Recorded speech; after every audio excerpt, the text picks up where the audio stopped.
Hello, everyone. I am Mini.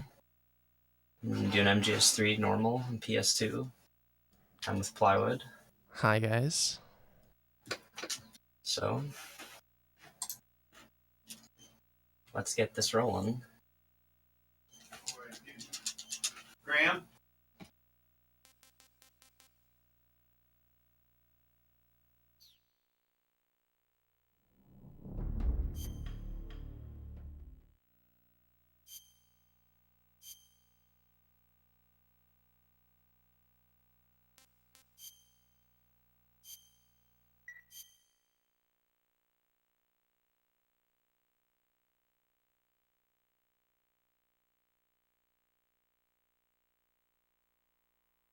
第二次世界大戦終結後、世界は東西に二分された。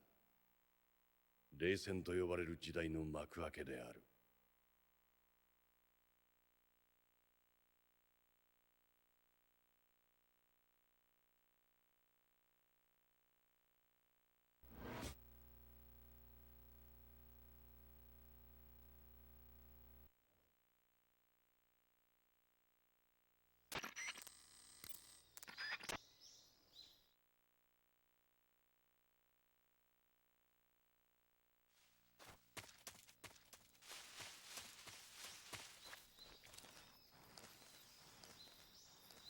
Alright, so welcome to Metal Gear Solid 3. This is the PS2 subsistence version.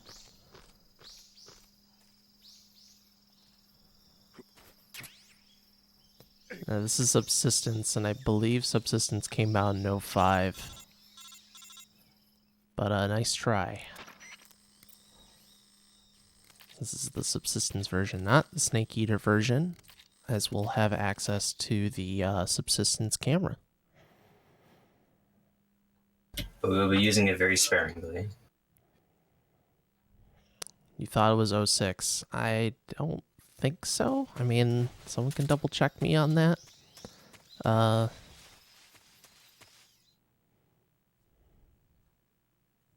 Yeah, most of the runners in this game don't use the subsistence camera that much, and to my understanding, it's because it's easier to set up your movement with the Snake Eater camera compared to the subsistence camera, because the subsistence camera is dynamic.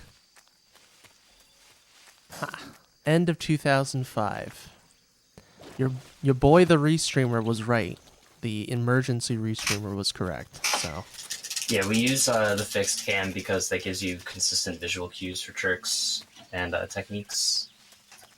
So right here I'm going to be doing a quick headshot. You hold down square, L1, R1, and then L2, R2. The snake will pop up and instantly headshot the guard. So let's do that real quick.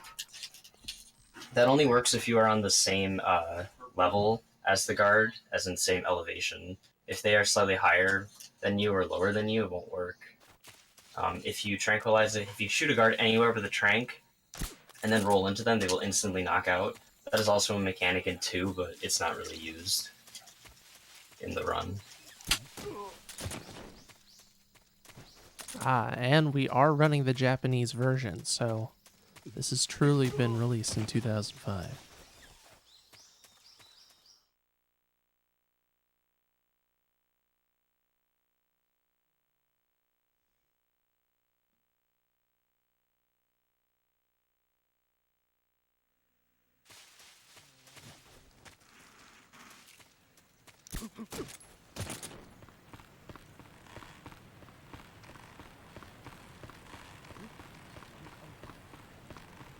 So because we're on normal, we're going to go for some alerts that save us time. You can also skip cutscenes by pressing X or pressing start, both work. You hold triangle to skip to these codecs.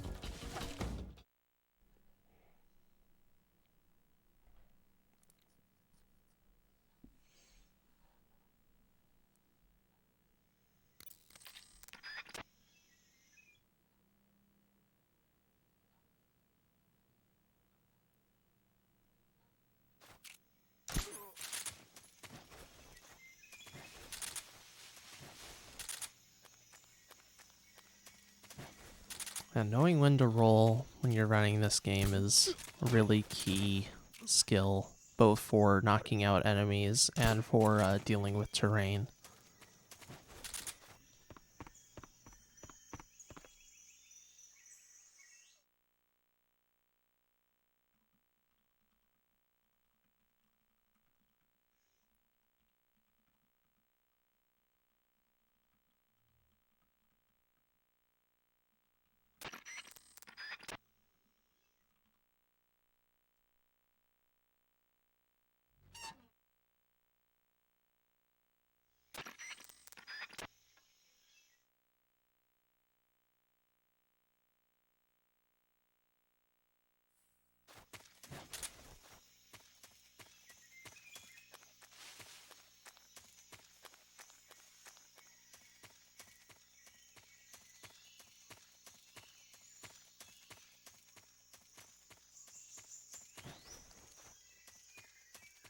So we're about done with Virtuous mission here.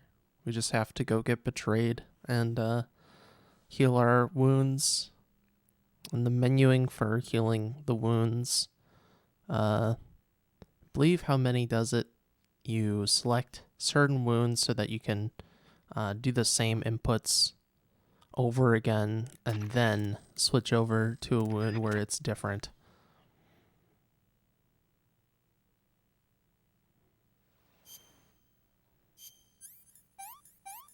Yeah, you do 3 cuts, and then you tap right, which goes to the last cut, because it automatically does 3 cuts in a row, then 1 broken bone, a cut, and then back to a broken bone. So after you do the first 3 cuts, if you just tap right, you go on to the last cut, and assuming your menuing was perfect, that saves 1 second, 1 to 2 seconds over just curing them in the order the game shows you.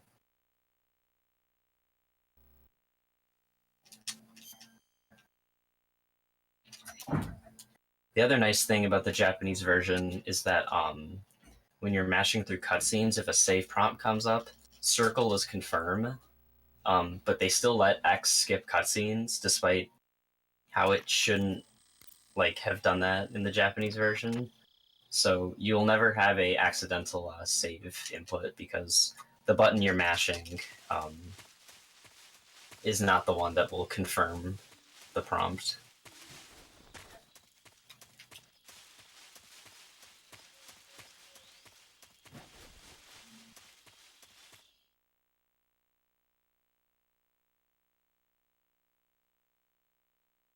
Oh, whoops.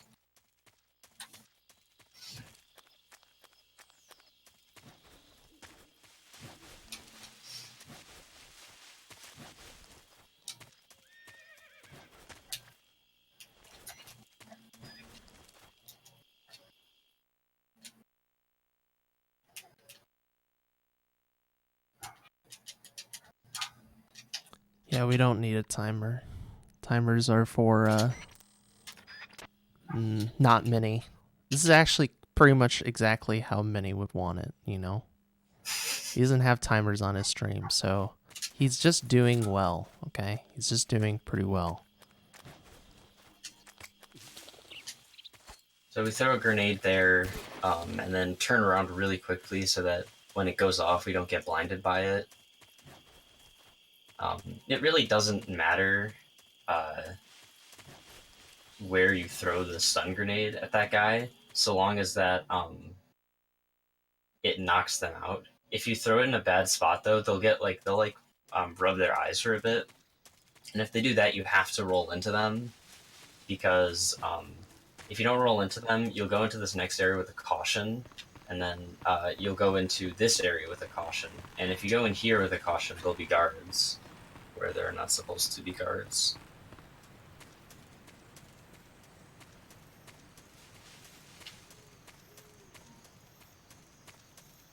And I'm taking a very specific line here because there are small parts of the ground back there where there's a slight incline. And Snake moves slower up inclines, so I'm avoiding those. But we are going to pick up our item to allow us to go fast up inclines, the box. and we'll explain what that does in a second, because I have to do Ocelot unit.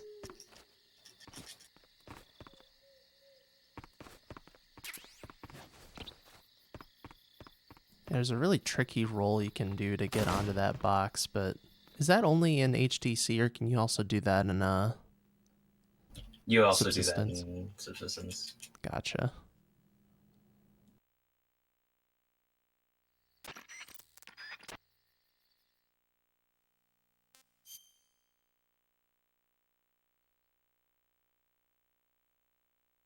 So yeah, Ocelot unit is a little bit different on normal compared to European Extreme.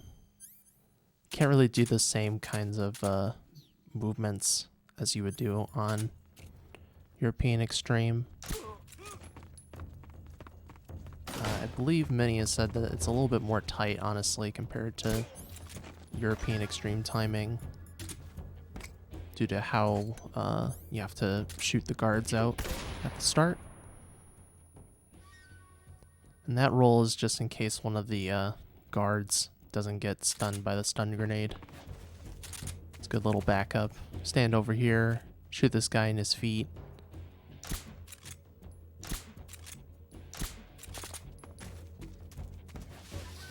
And just wait for him to fall asleep on his own.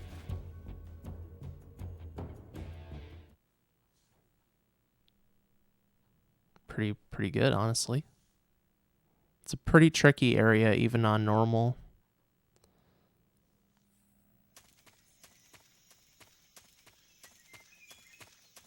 So we're going to head into the swamp as we go towards Ocelot. And the Ocelot strat we're going to see is a little bit different from what you'd standard see on a European Extreme run. Since we have the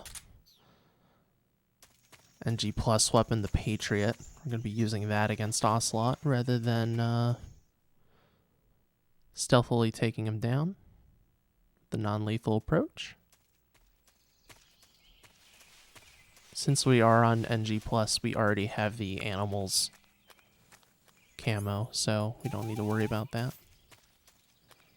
Put on that bug juice to avoid getting leeched.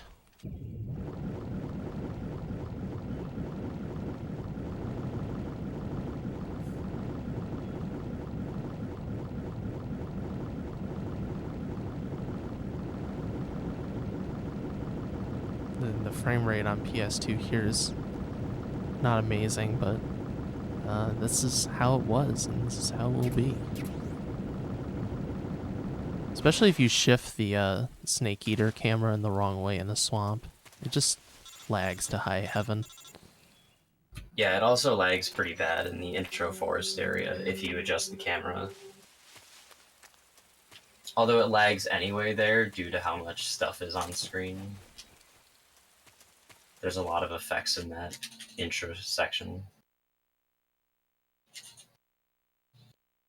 So this strat that I'm somewhat similar to what European Extreme does, only we don't shoot the wall to distract a dog, and we don't actually have to deal with any of the guards here.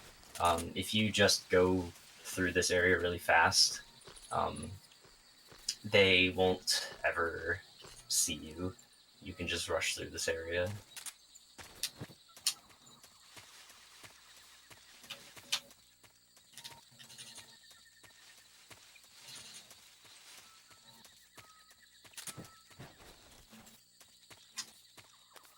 And again, we're going to do another strat that is very similar to European Extreme.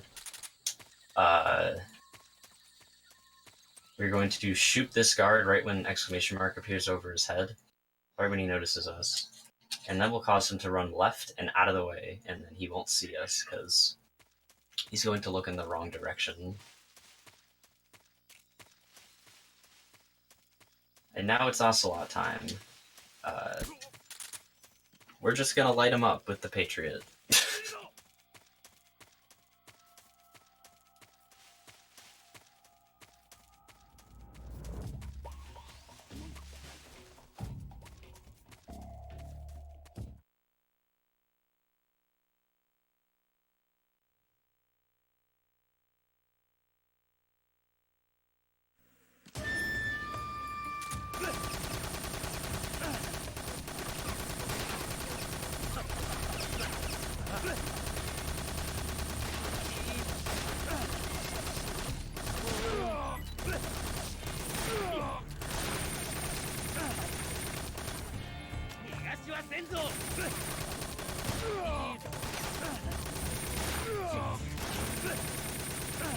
It was a little uncooperative towards the end there, but we are all fine.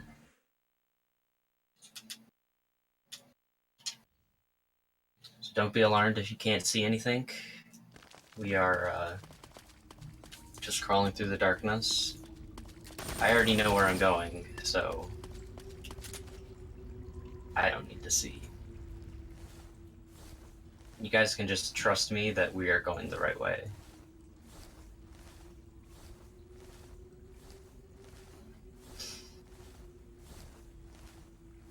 So next up is the pain. The pain on normal is pretty similar. You do pretty much the same strat that you do on European Extreme, but because I'm on PS2, there is a slight difference. On the HD collection, when the pain does his bullet bees attack, you can actually just stay in first person mode and they won't hit you. On PS2, that is not a thing, so you have to actually dodge the bullet bees, meaning that this fight is always going to be slower on PS2 than it would be on HD collection, just because you don't have access to that technique. So we're gonna have to dive into the water for a second.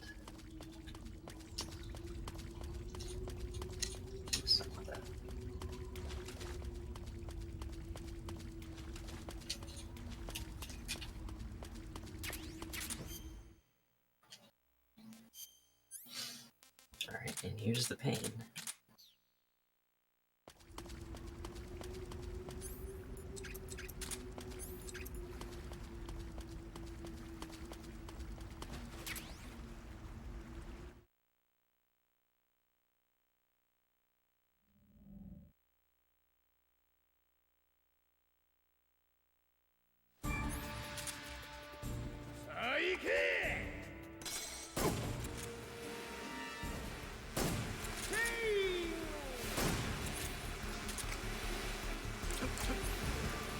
Yeah, this is by far one of the trickiest fights in the game, just because the Pain's head has a very bizarre hitbox that just doesn't make sense. You can't really like aim at his crown, you kind of have to aim at his mouth.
Alright, now that we've taken care of the Pain, we're going to be heading into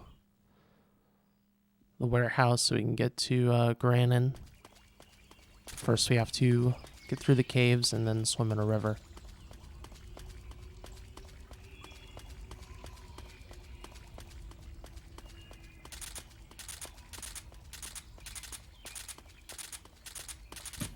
So, when you're going up a slope, like I said before, Snake moves slower, but there is a little technique you can do to go faster. There's two ways to do it. So if Snake rolls up an incline, he will move a lot faster than if he walks up it.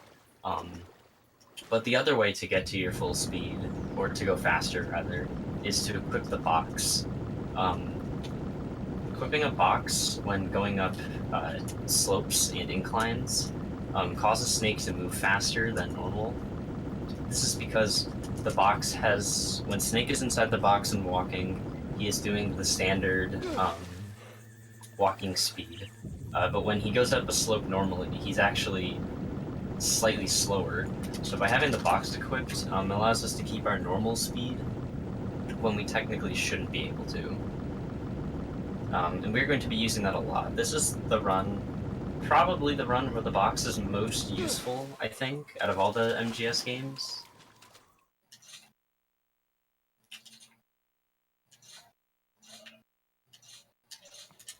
And there we just took a shot at the end. We need to do some extra damage to him so that he will die a little bit faster in the actual fight with him. If you remember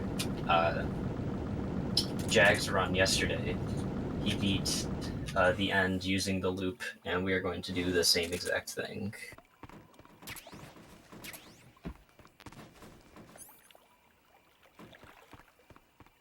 It's a little bit different for normal since he has less health, correct? Yes, he has less health. So this area, we're just going to be running through it. There's no need to stealth past these guys. You just don't gain anything from it, and this area, upon going into it, will clear your alert, so trying to stealth by those guys is slower than just dashing through them.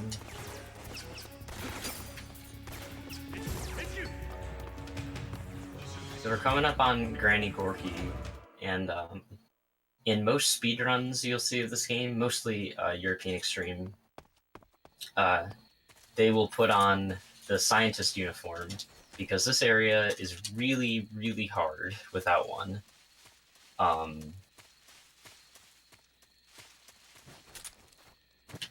But thanks to the work of Raichu, Azu, and me, we were able to make on normal this area very fast. So you're going to be seeing some stuff that you normally would not see in a European Extreme run in this area.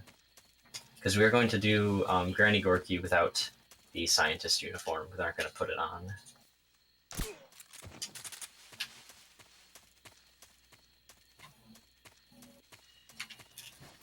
It is technically faster for both normal and European Extreme to not put it on, but on European Extreme, it is very difficult. It is something that usually only players go for if they are doing a segmented speedrun. If you look at all the segmented speedruns, they pretty much do this strategy. They pretty much do this without a scientist uniform, but most single segment runs will have it equipped. But we are not one of those people.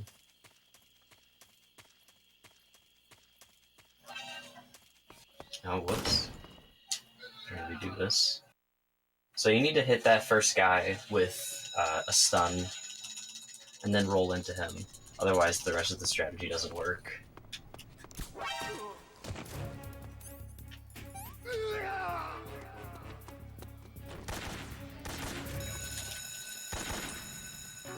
Found the box here. Go through this door. And roll into that guy. And then roll down the stairs.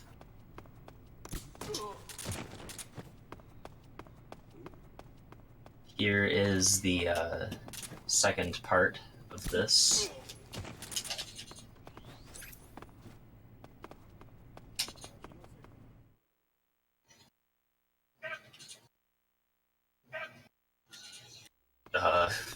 Ignore that.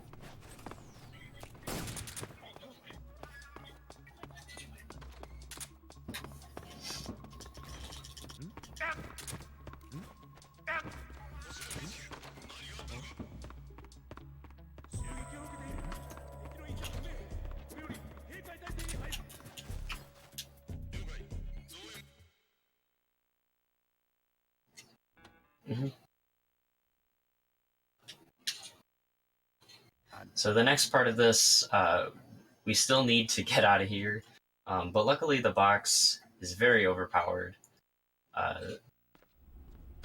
And the scientist will not do anything. Okay, that alert doesn't matter because he didn't get time to call for backup. So now we're going to do a hot new strat to escape. Great.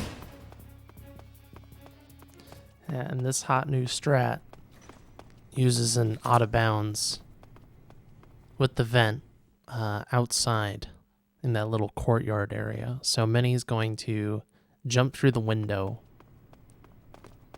and use the vent to go out of bounds by shifting in first person. He's going to stand up and roll through, fire the gun to avoid an alert, and then roll outside onto the trigger for the exit. Pretty cool trick. Saves a few seconds over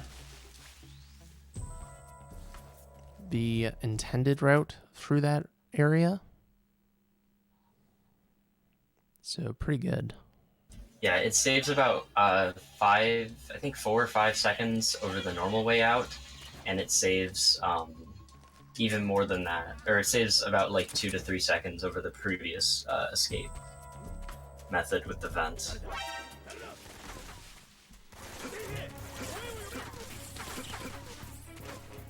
So here is the fear. He's really scary, so I'm going to die immediately. Classic. And to see where he shows up. He's going to walk forward, he's going to say some lines, and he's going to turn around. When he turns around, we're going to revive ourselves. Toss a stun, turn around so we don't get blinded, bring out the Patriot, shoot him, and he's done. So when the fear gets stunned, any and all damage done to him will be non-lethal damage, even if it is from a lethal source. So we're going to do some menuing real quick. Need to cure the poison. We don't need to remove the actual arrow. We're going to keep that lodged in ourselves. That does not have to go.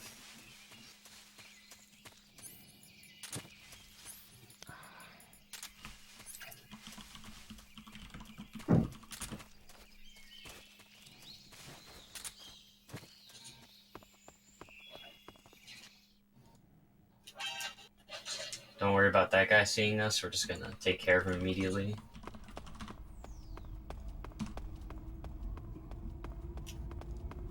No one else is going to notice us going through here. Thank you, Johnny, and hello, E-Tanks.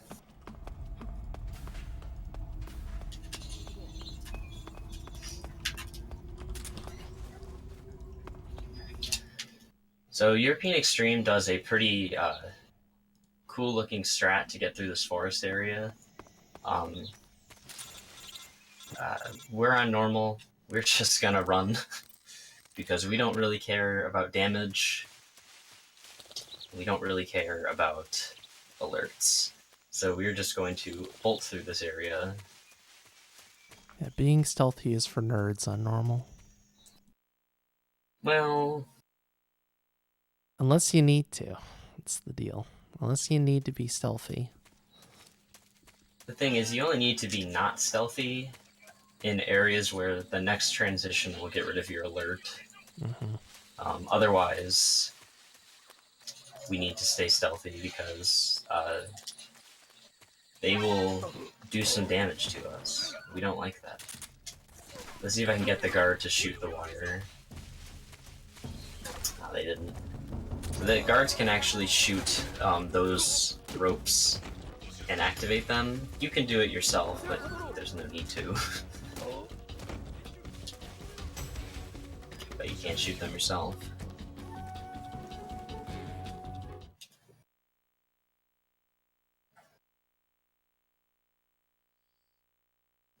So here is the end. If you remember, if you were there earlier for Jag's run, we're going to pretty much do the same exact thing.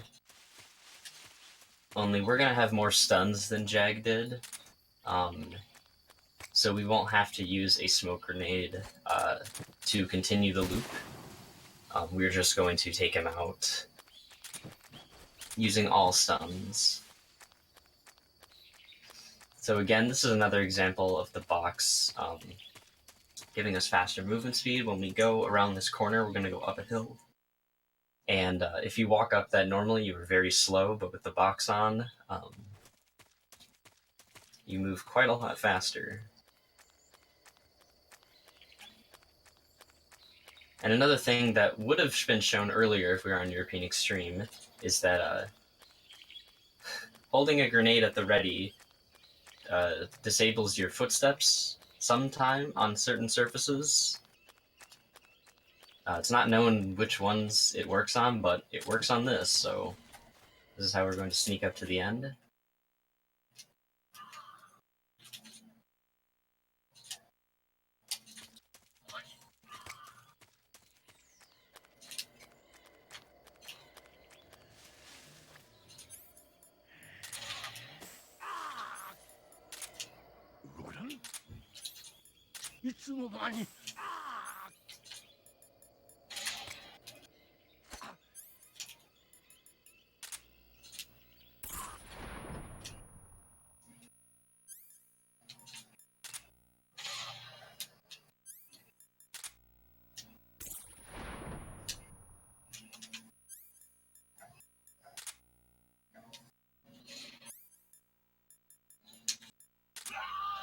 And there he goes. Going to meet him at the tree and hit him with the stun spray, and he's done for.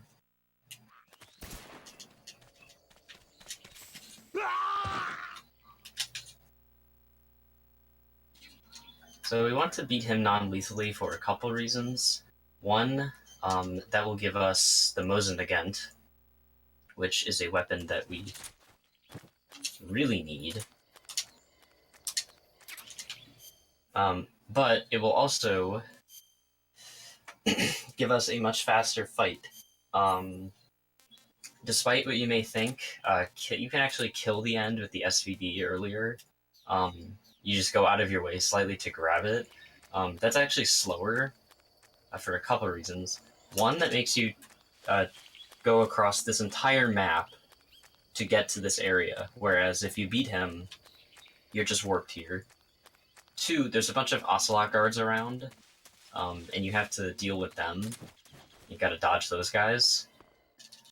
And then the other reason is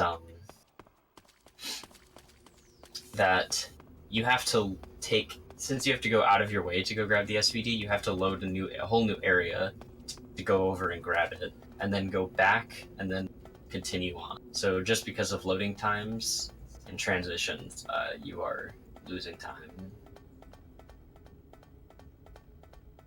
So what you're saying is there's a chance. No. There is not a chance. Dang it. Also enjoy the, might bother some people, but enjoy the camo index constantly swapping between -5 and -3.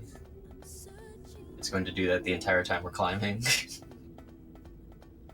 Man, you're almost less poorly stealthed by a factor of 2%.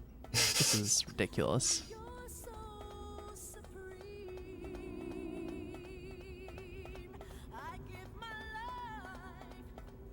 I was, before I grabbed the ladder, going to put on the monkey mask, since I actually have that in my item inventory, but I forgot, so... Sorry.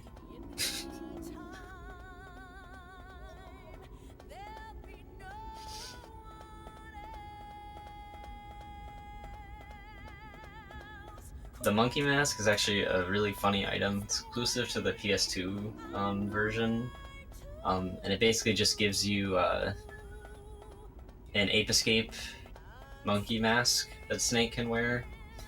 But if you have it on and go into first person mode, you can't actually see anything because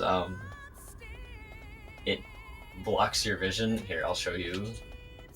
So you just see the inside of the monkey face. So it's not very helpful. You can't aim with it.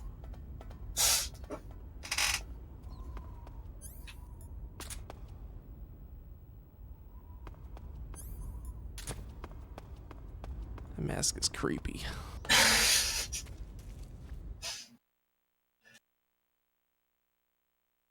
So we are going to do another strat that is basically very similar to what European Extreme does. You're going to knock that guy out, and then we are going to roll along this way. That RPG guy will see us, but we are not in danger of being spotted because of how he's going to look for us. Although, did get caught there, so I gotta keep my box from not breaking. Now, unfortunately, because we got caught there, I have to kill myself upon entering this area because we can't actually do this area on alert. Also, there's a guy right at the start who shoots you with a rocket launcher, which is pretty funny.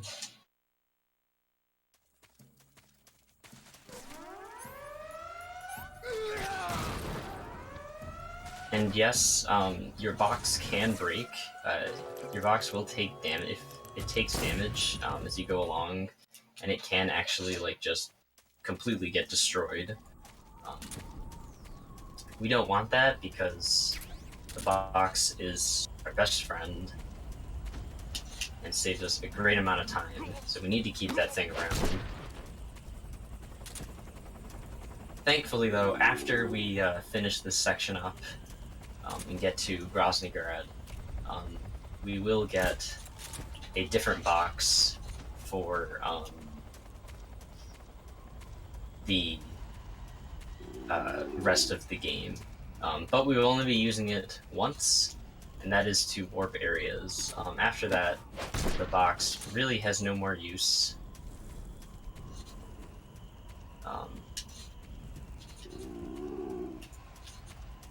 Oh, and the other thing, we're using the animals camo for a couple of reasons in this area.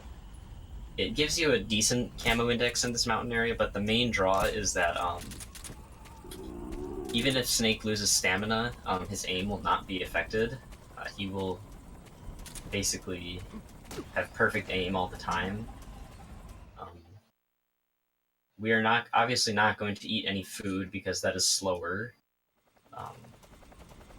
So Snake is going to be starving for this section of the run, though he will get to have a meal later on. Oops. Okay, that's fine. This guy might be a problem though, so I'm just gonna get rid of him. Alright, there we go.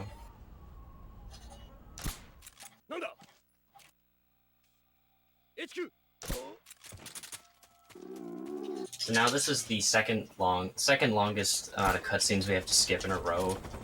On PS3, this goes by pretty quickly. On PS2, this takes a while.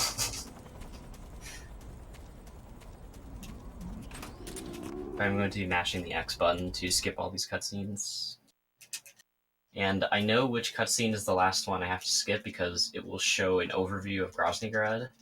Once you see that, that's the last cutscene you have to skip.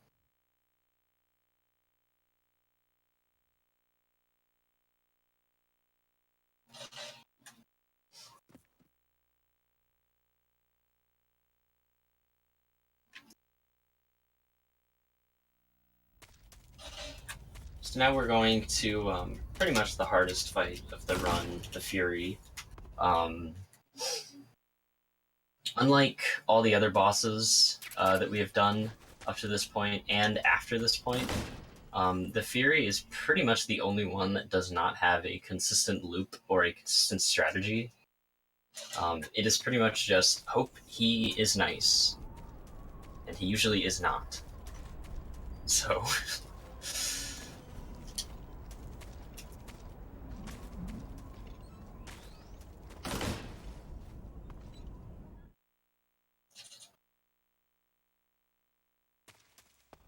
going to be rolling off banisters there, just to make sure I got the most.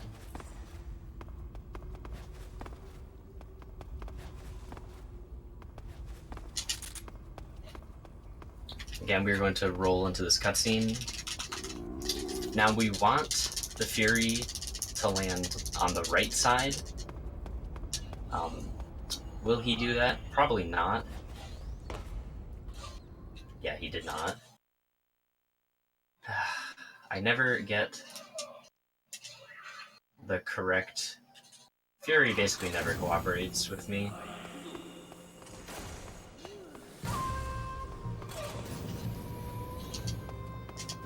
And he is going. So if he lands on the left, the reason why you don't want the left spawn is because if he lands left, you can't actually do anything to him.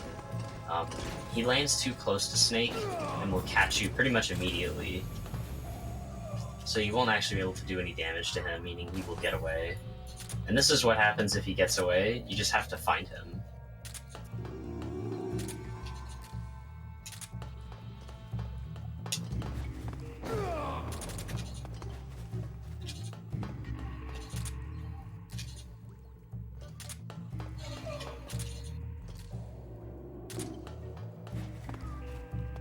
But I have found him, so...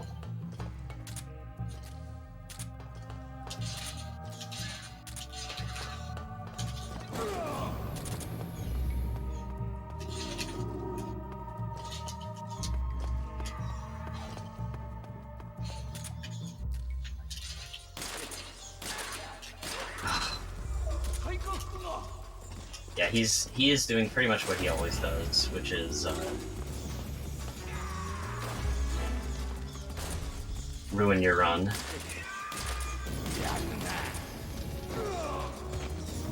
Now really all he's capable of doing on normal is just wasting time. On European Extreme, he is very likely to kill you because of how much damage he does.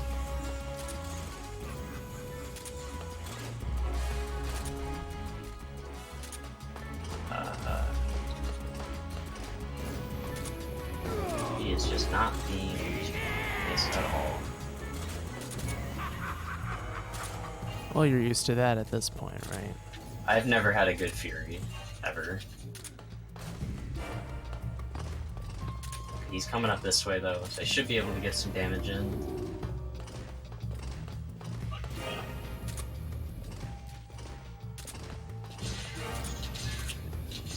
Alright, there we go. Jesus. That was really bad, but that's just what he does. It's really annoying that he's the only boss that we don't have any kind of fancy loop or technique for. Just gotta beat him.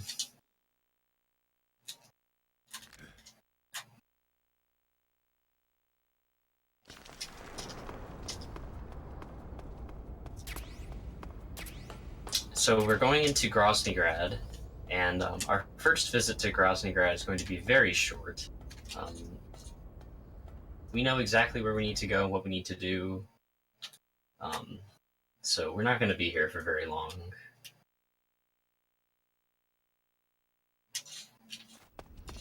Take out that guy.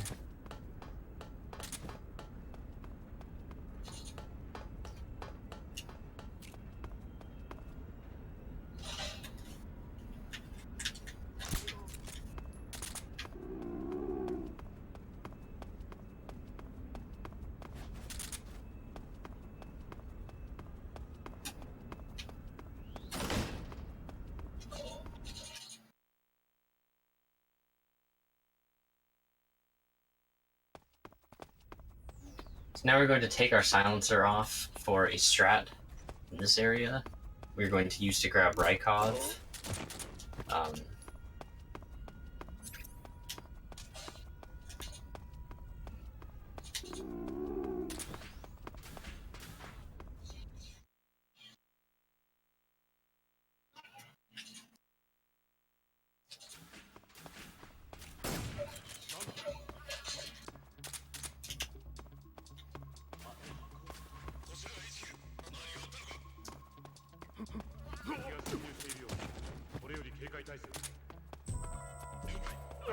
So you can see those guys just going to run right by us.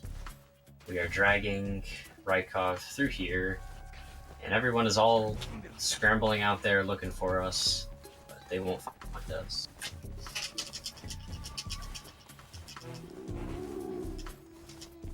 So there is a lot that goes into that strategy and why it works. So I will explain that. So basically, we do the first shot to distract everyone, and right when you enter, if you do a shot, Rykov is going to run over to that alarm and he's going to call for backup. We're going to head along in our box after delaying just a second after the shot before we start moving. We're waiting for a guard to come from around the upper hall and start going up the stairs. We're going to roll into him and then continue up the stairs. The reason we roll into him is because when he gets up, he will be alarmed. He'll be like, okay, something weird just happened. There's a guard on the upper bridge who will see him be alarmed, and because of that, he's going to stop moving. If you don't roll into that guard and like make him get alarmed, if you just knock him out, which you can do, the guard on the upper bridge won't notice, and he'll head left into the area and will catch us as we're dragging Rykov. The caution guards follow a path where that if we get to the bottom of the table before they enter the room, they're gonna hang a right and they won't spot us as we're going past them, even though we're like literally in the same room as them.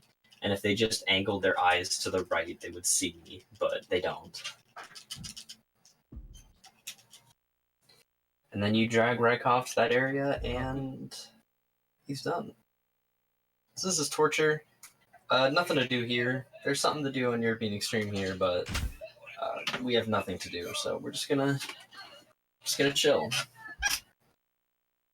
Now that strategy with Rykov, that's harder on normal, would you say, compared to European Extreme, or just different? It's just different. I wouldn't say it's harder. You have to do like slightly different things.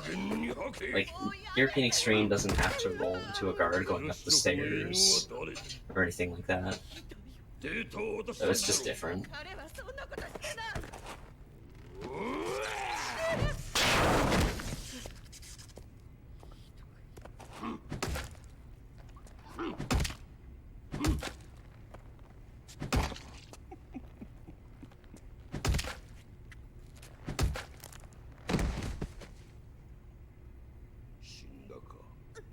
While we have the time, I want to thank everyone who has donated so far. This is TFA2 in support of community member Pythonicus and his moving costs. Now we are supporting him and his trip to SGDQ, so all money from here on out will be helping his SGDQ trip. Thank you all so much for donating.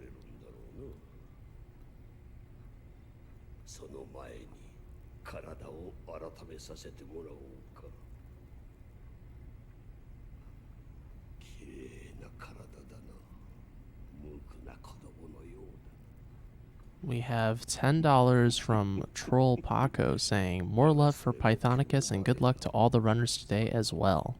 Thank you.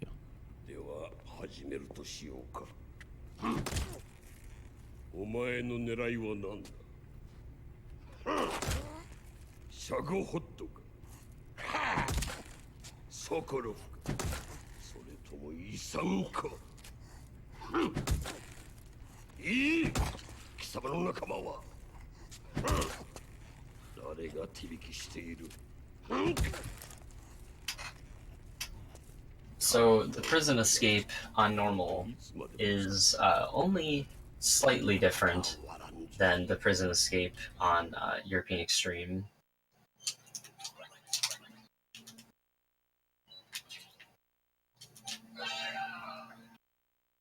So we're going to do the same thing as European Extreme does. We are going to use the fake death pill to trick Johnny.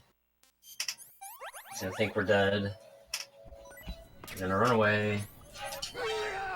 We're going to come back to life. The second we come back to life, we're going to equip the cigar. We need to, similar to European Extreme, take as much damage as possible before we get into the Sorrow fight. Unfortunately for us, though, on normal, we have a little bit too much health. So we are going to intentionally get an alert here, so that we will be taking damage from these guards constantly. In this next screen, we're going to get hit by a guy with the shield that'll do some nice damage to us. If you get hit once and it's a knockdown, that's fast. If you get knocked down twice, that's slow. So we're gonna let the shield guy knock us down once, and then head along. We want our health to be about by the A in Snake by the time we are heading into the Sorrow.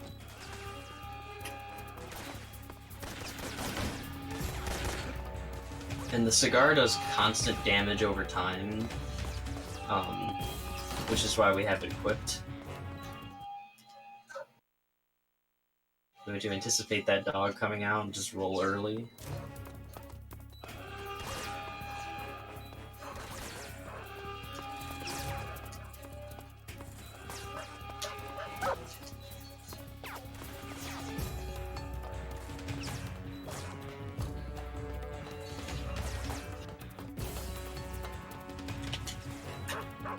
So something that I remember doing while I was testing and routing normal is I forgot why you hang off the ledge and fall down here.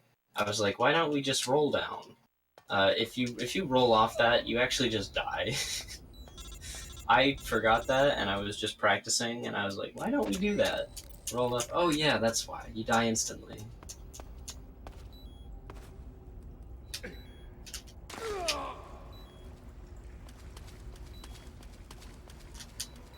So we are going to be a little careful here. As in, and by careful, I mean not jump off and die.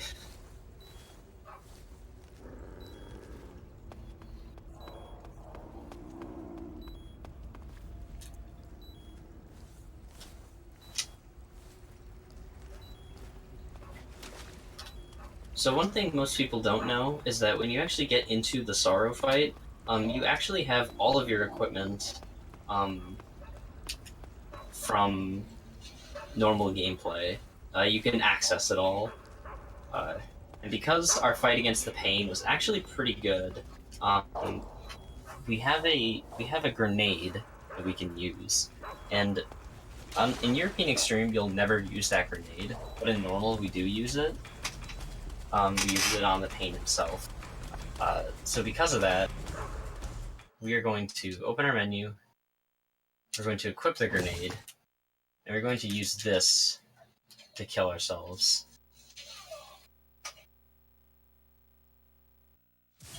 If you had really, really solid menuing up to this point, that will not save time. So you need to have really good menuing for that to save any time.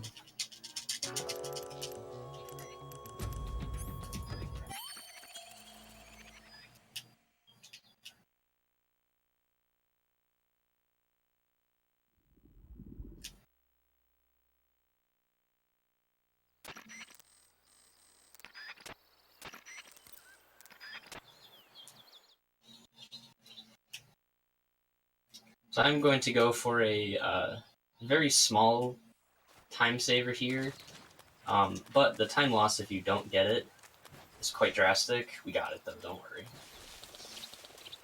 So depending on how early you roll there, it either saves, because you're rolling from the log onto the top of the waterfall. That roll, assuming you do it from the optimal point and land, saves about 3 seconds.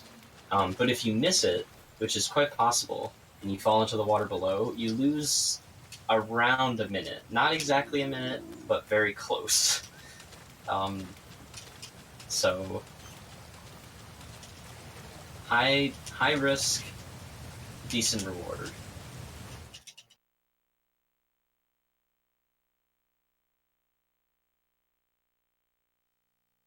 And this is the longest cutscene sequence. It doesn't look like it. I am actually skipping cutscenes. It's just that all these cutscenes load into black. So it looks like nothing's happening. but I am skipping cutscenes. This just takes a very long time to load. We are in now.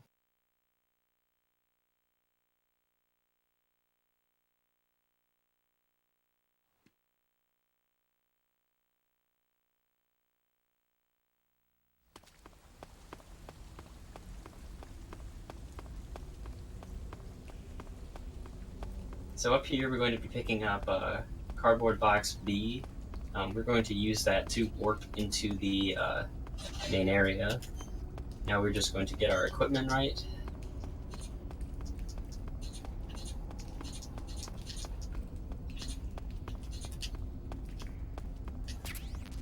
Come on. There we go. Come on, Snake. On the ladder. There we go.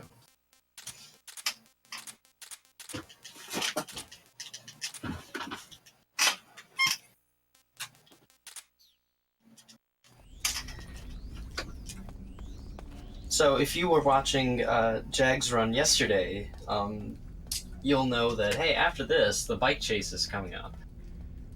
How is the bike chase different from European Extreme to normal? Well, the differences are we don't have to really care about our HP. We kind of do, but not. It's not like a great imperative. And because killing people does not matter on normal, we basically become a mass murderer at this end section.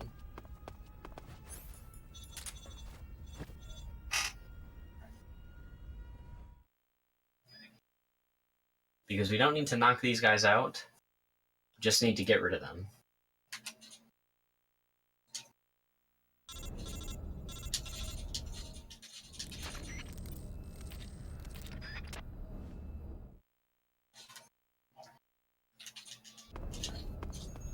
So again, this is similar to what European Extreme does. We're going to shoot that tank. That is going to basically cause all the guards to run the hell away. One brief example of the AI in this game being quite smart is that if their explosive tank gets shot, they run away from it. Otherwise, the AI in this game is questionable.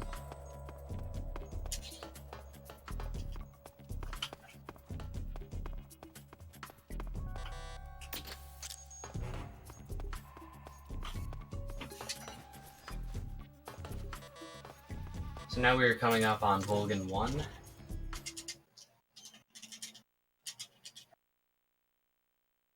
This is pretty much the same fight as it is on European Extreme, though we are going to do a little bit more damage to Volgan because easier difficulty than, obviously, European Extreme.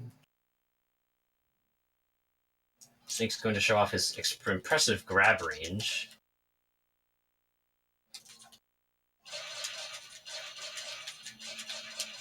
Many people don't know that Snake actually has force powers, so he can grab Volgan from several arms length away. Not one, multiple arms. As you can see, that Volgan just kind of drags to us.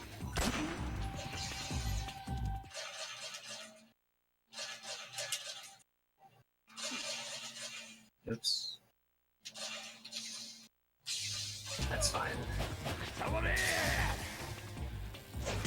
A little bit of a time loss here as he's going to do an attack.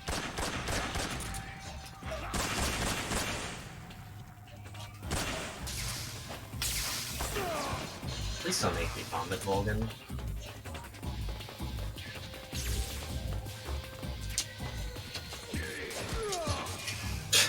I've never had that happen before, but that's okay. He is done.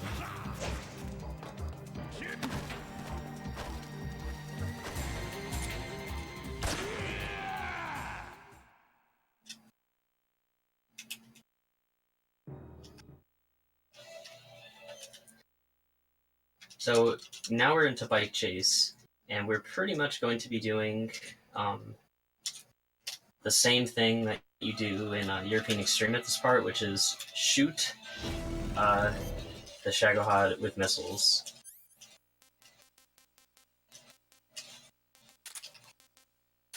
Because if you shoot that front part with missiles,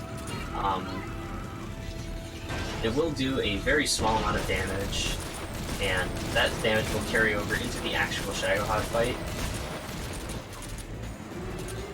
Hit the Keratin.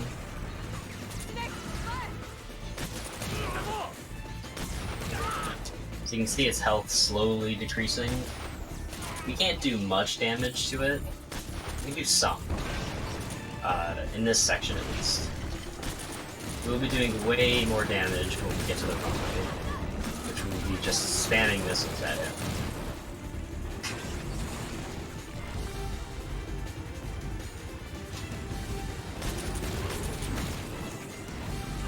Here's the benefit to normal, is that I don't have to be tossing stun grenades everywhere. I am just shooting missiles like a madman.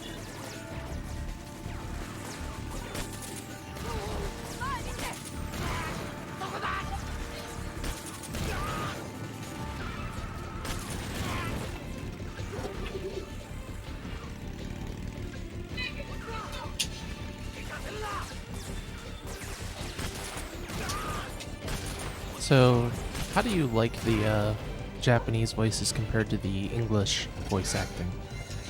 I think the Pain is funnier.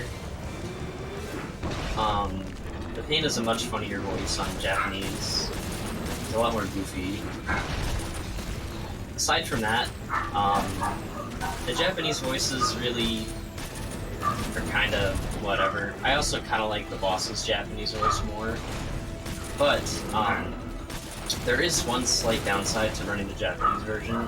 So, the NTSC-U and NTSC-J versions have no differences other than, obviously, the text and voice actings in Japanese on this version. But, the Japanese voice actors for guards are slightly quieter than the American ones. They're harder to hear. And that can make some strats a bit more difficult because it's hard to hear your cue.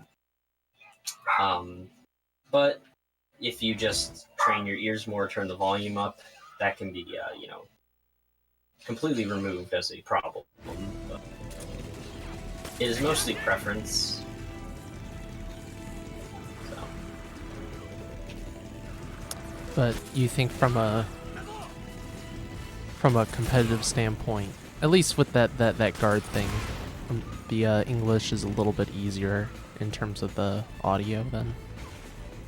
Yeah, English is a little easier because it's easier to hear the guards over the Japanese voice actors. But other than that, there's really no differences.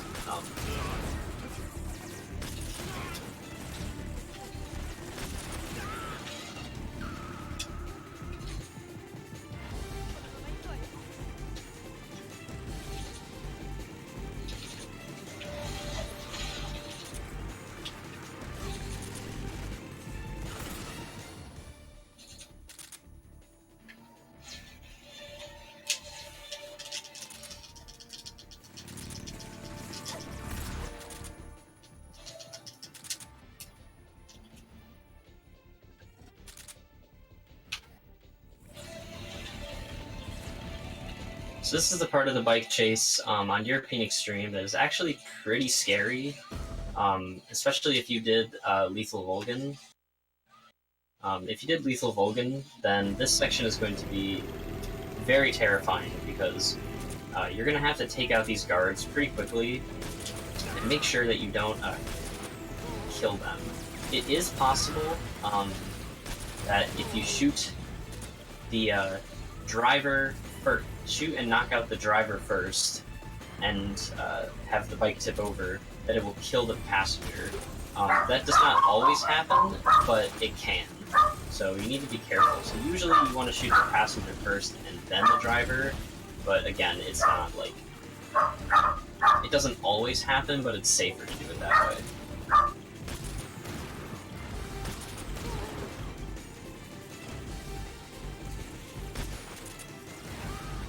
Little did everyone know, these enemies chasing us are not humans, they're actually very loud dogs.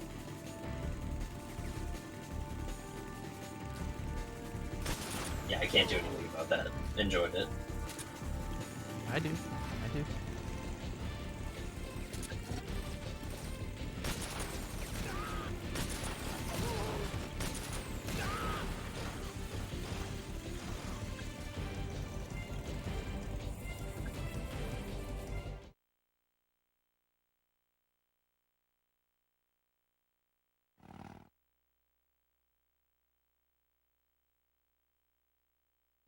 So, this is going to be another part where we're going to be able to damage the Shagohod.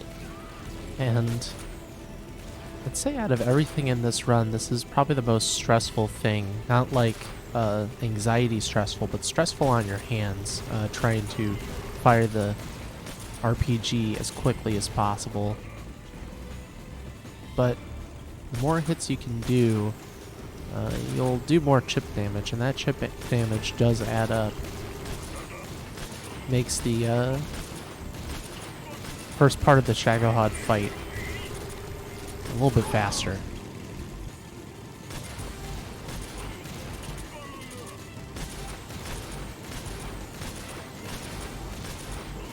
You have to tap R2 twice to quickly reload, tactical reload the RPG. Look at that, we've already dropped the Shagohod's HP by over a quarter. That is the power of the pain of your fingers. One problem with that section is that if you hit the treads and cause the Shagohod to kind of like sit back, while it won't have a chance to attack you, if it's too far away, you can't actually do any chip damage to it. So you need to make sure that you don't do that too often. That is why, if you might have noticed that when it was too far behind, I refrained from shooting because it wouldn't have done any damage. I needed for it to get closer.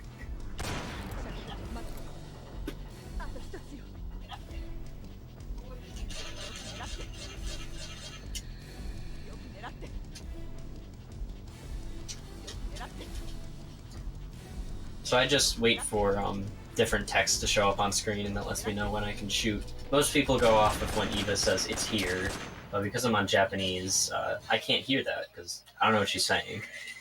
I assume it's the same thing. So I just wait for the text to look different. And I know that's my cue to shoot.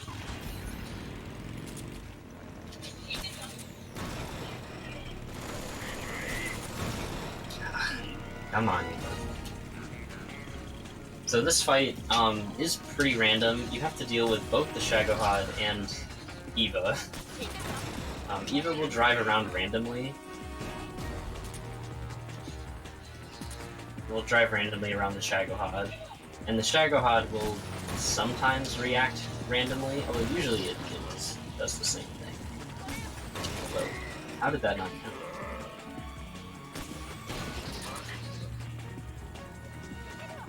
So you can't do any damage to the Shagohod if you see electricity coming out of the back of it. That's basically its hit stun. So we have to wait for that to go away before we can shoot again. And as you can see, because of all the damage we did on the runway, this thing does not have very much HP left.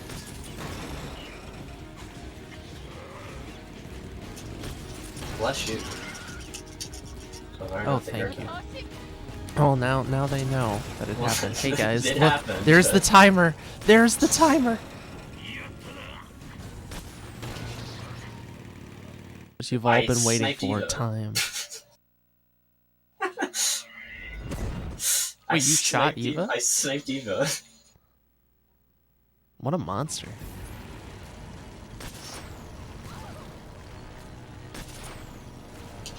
Is that monstrous, or do I just have really good aim? You're a monster with that aim, my friend.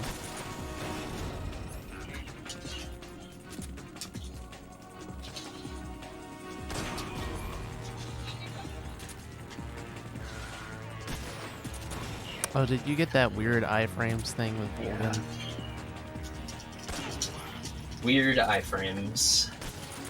So, This section on European Extreme is very tense, this part of the bike chase, because you have to be very active with your gun, making sure you hit all these guys, but here it's a little boring. We're just going to look down and throw stun grenades at the ground. Yeah, we're gonna have to look out for those dog guards chasing us.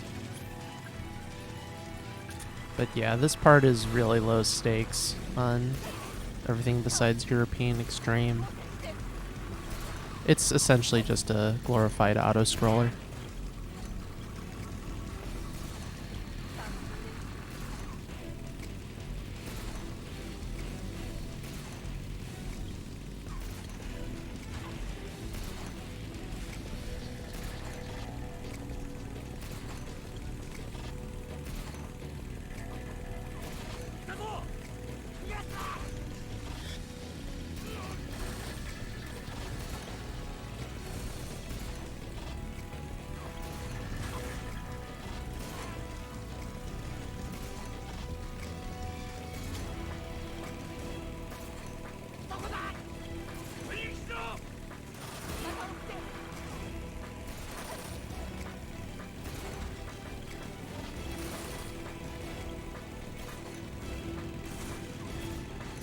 Yeah, I'm basically holding down R1, and I'm just mashing square with my index finger.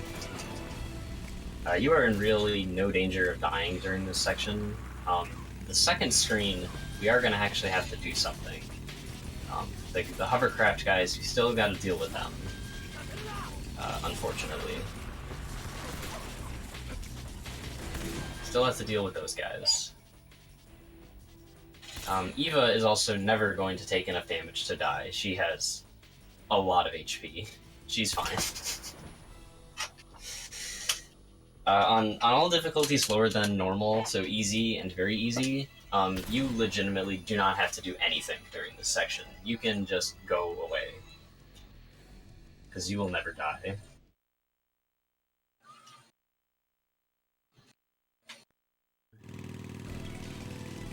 You can go away from your TV.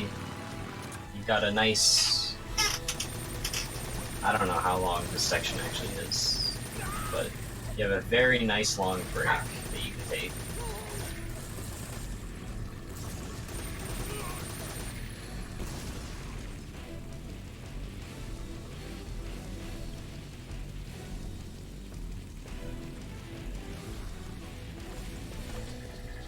We got $12 from the Solid Spider Snake with no comment. Thank you so much for your donation. Again, if you have donated and you would like to put money towards the bid wars, we have 3 bid wars, one of which is coming up next. The MGS1 race, Merrill versus Otacon. 105 for Merrill, 55 for Otacon. And then later on we have the Twin Snakes race, which is tied at 135 to 135.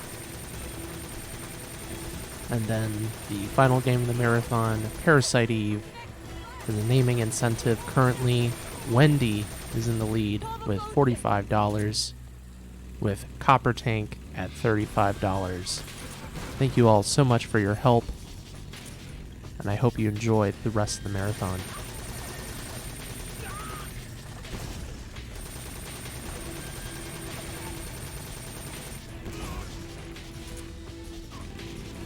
So again, during this section, I am looking down at the ground, and I am just throwing stuns. If you do this on normal, you are in no danger of dying, unless you took a lot of accidental damage in some of the previous sections and you used a rocket launcher and, shot yourself.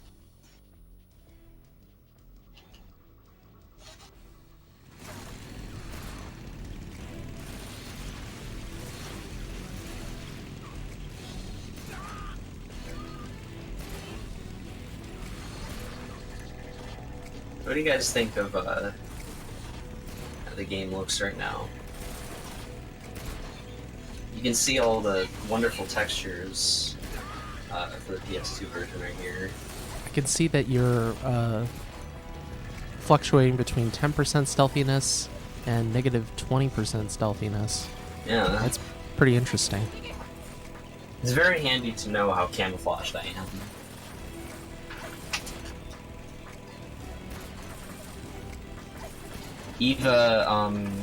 Eva knows her path even when she is blinded. She can still drive that bike on the correct path. Oh, there's a jump. I didn't see it. I can't see anything. Oh, we made it. Oh, cool. Okay. Alright, I may have, Snake and Eva may now have tinnitus and, no eyesight, but we made it.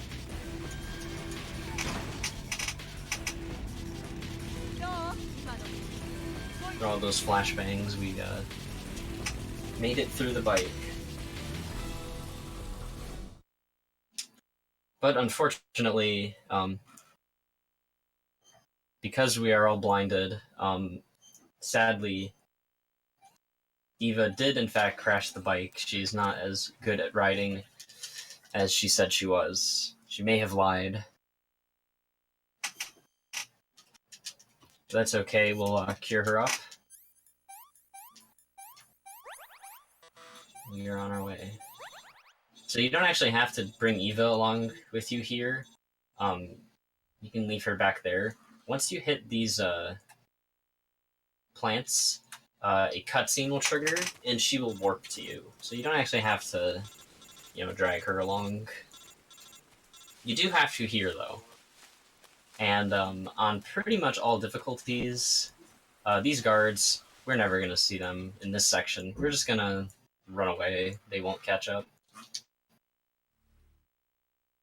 Going to signal for Eva every once in a while. We don't have to keep spamming it. Once you do it once, she will follow you until she reaches you and both of you stop. As long as she gets up next to you, and you're not moving, then she will stop moving. And you'll have to signal to her again, but that's not going to happen because we are too fast.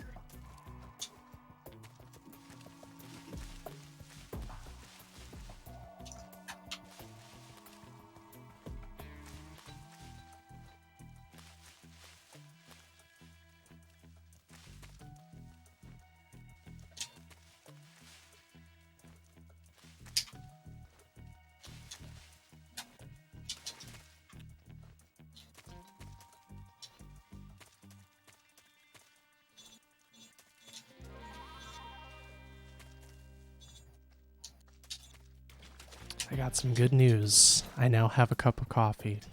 Congratulations. We did it, everyone. We made the stream coffee. It was a team effort. It sure was. So we're going to feed Eva these noodles. And then we are going to get in position. Take this guy out. Take that guy out.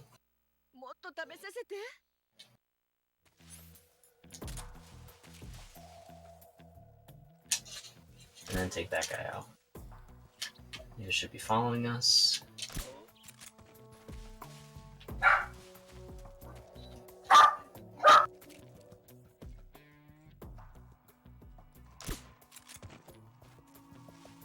Oh, the nice thing about this area is that we don't need to be stealthy like European Extreme, but if you're not stealthy, it ends up losing a lot of time since you get into a gunfight.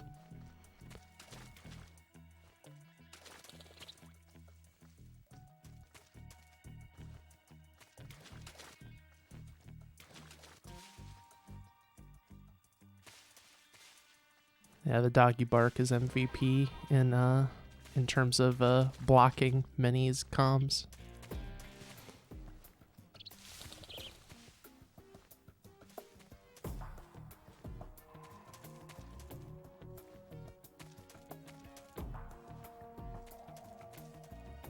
As you can see, Minnie takes a few steps every time and then calls Eva over.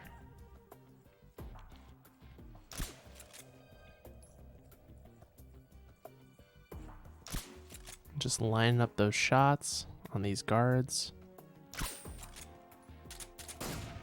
Which can be a little bit tricky.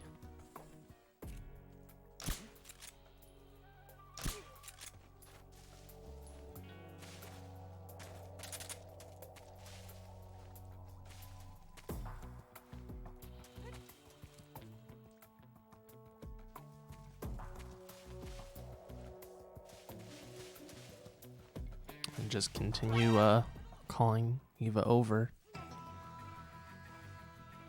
Oh, but it looks like Eva got spotted. She's gonna have to do some tranks here. Nice aim from Minnie. Thing is, Eva got shot up quite a bit, so she is lagging behind.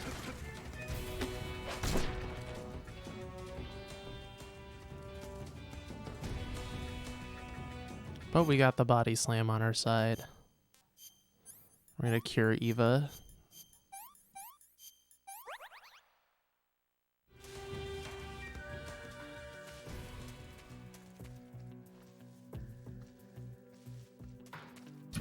That happened my last attempt too. I don't know where that guy is. I don't know who is seeing me.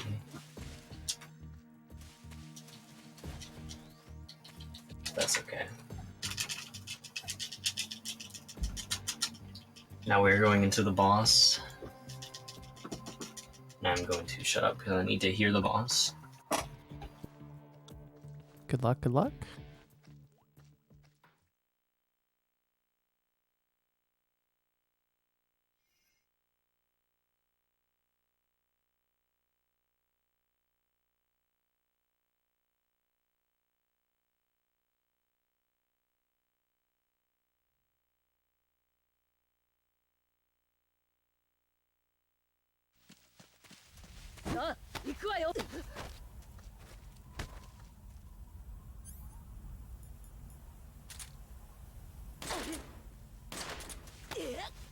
Yeah, so the strat here involves countering the boss at the right time, but the setup was not done properly, so Minnie's gonna big death pill in and try again.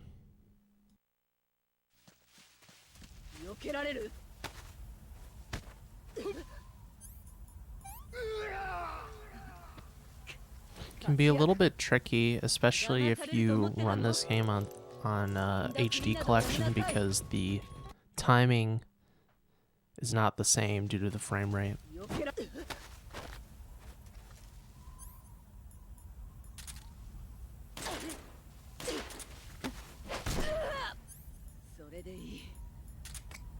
That Moss and Nagant really coming in clutch for the boss fight here.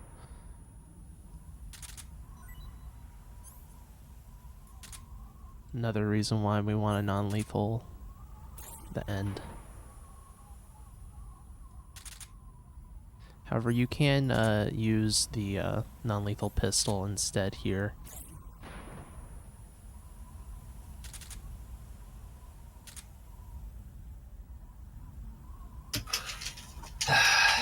That was a little annoying, but that's okay. You got it. The second time was the third time was the charm, apparently.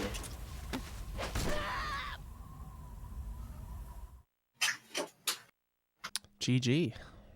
We have like 2 more things to do, but they're no big deal. Well, emotionally, one of them is a big deal for some of us out there, but we've got 2 more donations. One from Anonymous, or Anon, donating $1.01 for the Brotocon ending in Twin Snakes. And Ginger behind the camera donated $3. This one is for Otacon Bromance Power. Thank you both for your donations, and that means that Otacon is in the lead for Twin Snakes by $4.01. I can do math.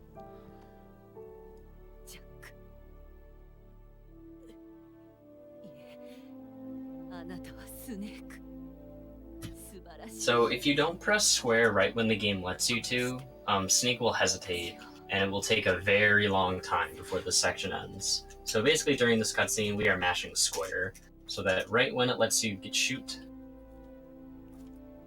you shoot.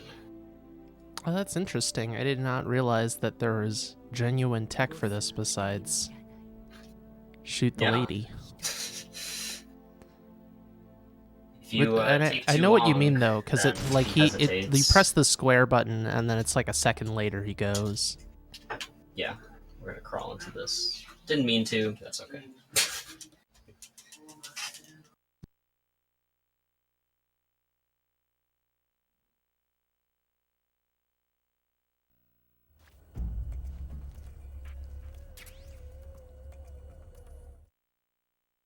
And marathon time is when you shoot the bullet on Ocelot. So there you go. That was MGS 3, everyone.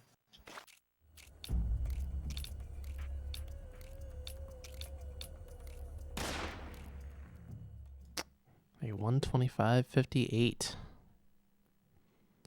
GG, Mini. Thank you, thank you, thank you. Hope everyone enjoyed the run. It was a little shaky at parts, which kind of annoyed me, but that's okay. We can't always play our best. And this is a pretty tough run, to be fair. Even on normal, there's a lot of tricky stuff that you can do. So, everyone, give a good round of applause, quietly, like a golf clap.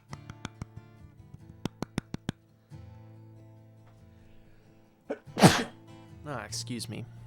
The rank, I don't know what the rank is for normal. Is it Leech or is that for very easy? Leech is for very easy. This is probably going to be bad.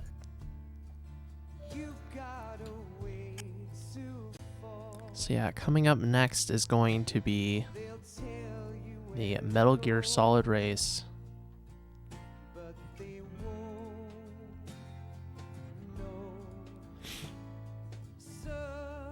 Which may feature me, because Pythonicus, I think, is here now. We'll see if we can get that working.